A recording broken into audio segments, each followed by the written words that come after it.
อ้าวเฮ้ยมึงเฮ็ดยังไง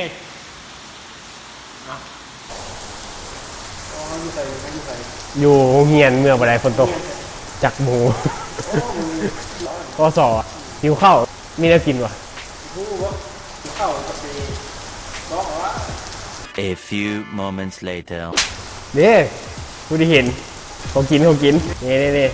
กำลังรีเฟซบุ๊กเห็นของกิน ว้าวน่าสนใจเนี่ยนะ มูคือกันเห็นเน็ต เนี่ย ลองวะ เกียงกับนี่ไป ลองวะ ลองแล้วมึงแล้วรอคนเดียว ไปซื้อเลยไป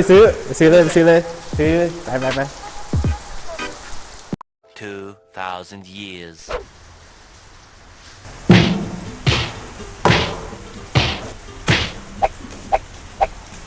ตอนนี้เขาไปซื้อมาแล้วก็คือมีบักม่วงมะเกี้ยงแล้วก็ขนมมีเพชรแล้วก็มีแก้วมีขาว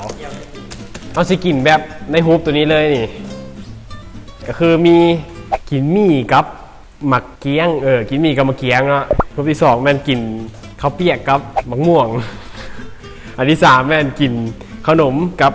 แก้วอันสุดท้ายแม่นกินมี่กับช็อกโกแลตโอเคเนาะเขาสิเริ่มกินเลยก็คืออันนี้สิเป็นหมายเลข1ตัวนี้สิเป็นเลข1เนาะเลข1ก็คือสิมีมี่กับมะเกี้ยงหมายเลข2สิแม่นเป็นมะฮูแต่ว่าเขาสิเอามะม่วงเขาสิเอามะม่วงใส่มันในฮูมันน่าจะบ่เป็นมะม่วงกินกับมีขาวมีขาวฮูที่3เบอร์3นี่แม่นตัวนี้ขนมโอริโอกับแก้วอันเลข4นี่แม่นช็อกโกแลตกับมี่ช็อกโกแลตชิพก็มีอ่ะอันนี้คือหมายเลข4นี่หมายเลข3หมายเลข2หมายเลข1เขาสิซุ่มกินกับตากล้องนะคันไปถึกตัวใดเลยสิกินตัวนั้นถึกตัวใดสิกินตัวนั้นมาซุ่มเลยเลข4แม่นมีกับช็อกโกแลตนะมากินเลย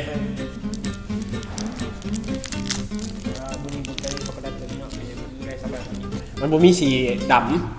บ่มีสีดำมันเลยเอาสีนี้มาคล้ายๆกันตัวนี้เป็นไวท์ช็อกโกแลต มึงเคยกินได้เพื่ออะไรนี่หน้าตาเนาะประมาณนี้เรียนเนาะตัวนี้ของเซฟ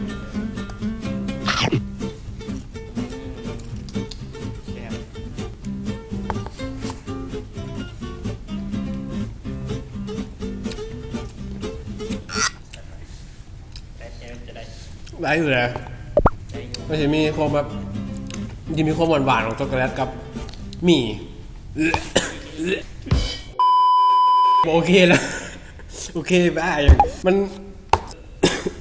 หมี่อะกินแซ่บอยู่แต่ว่ามันหวานฮากเลยโอ้ยังเทก็หมุนสิได้ยังไงคือเลข2อย่างวะอ๋อบักม่วง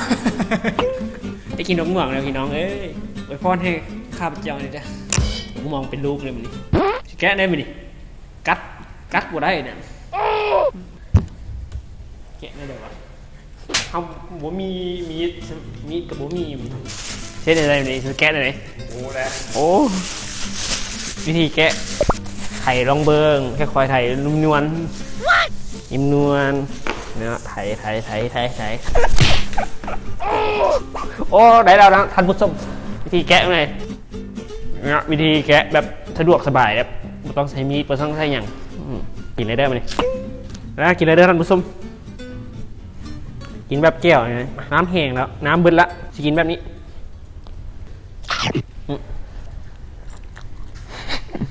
ได้หรอ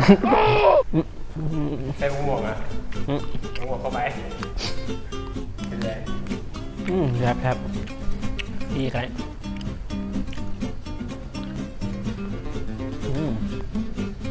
ครับหิวข้าวผมไม่ได้กินข้าวครับเป็นเส้นแบบสุดยอดแหละเริ่มหมุนเลยหมุนเลยนะถึงได้ยังเลข2สัตว์เมื่อกี้ยังกับหมี่แกะแบบไหนมูฟแมนแกะแบบตากล้องสิแกะง่ายอยู่มันแกะง่ายอยู่ตากล้องแกะเป็นอะไรของแกโหดเลยแกจะแบบบุ้ยไฟกากินนำไงสวยงามเลยว่ะรสชาตินี่บุ้ยสิเป็นอะไรบุ้ยเคยกินเพื่อเอาให้ตะก้อง น้าตา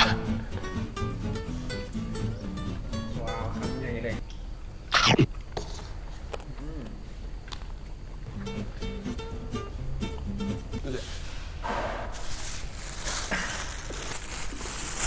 ไปได้เข้าปะ ถูกถูกค่ะ โอ้โหแซ่บไรแซ่บไร อันมาเกี้ยงเนี่ยแซ่บอยู่แล้วแม่งผสมกับอันนี้เลยโค้ดมันคือหากเลยคือหากอยู่ในคอเลย อร่อยแรนดอมบ่มีนั่นนะ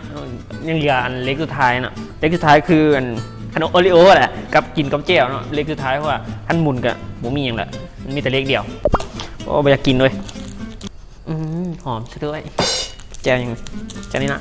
ชีบัว โอ้ยังต้องกระทิบัวปะ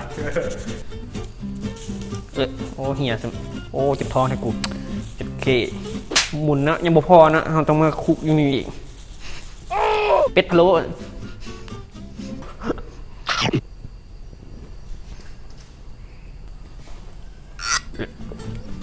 กูกินแพ้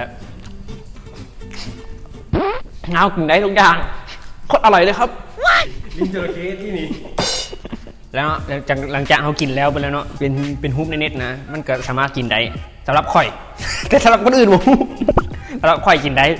แต่ว่ากินได้หมดทุกเมนูเนาะ แม่นกินได้แต่สำหรับข่อยได้แต่คนอื่นข่อยบ่แนะนำแต่สิกินได้คือข่อยบ่แต่นี่เป็นความสามารถเฉพาะตัว แต่สำหรับข่อยกินได้สุดยอดเลย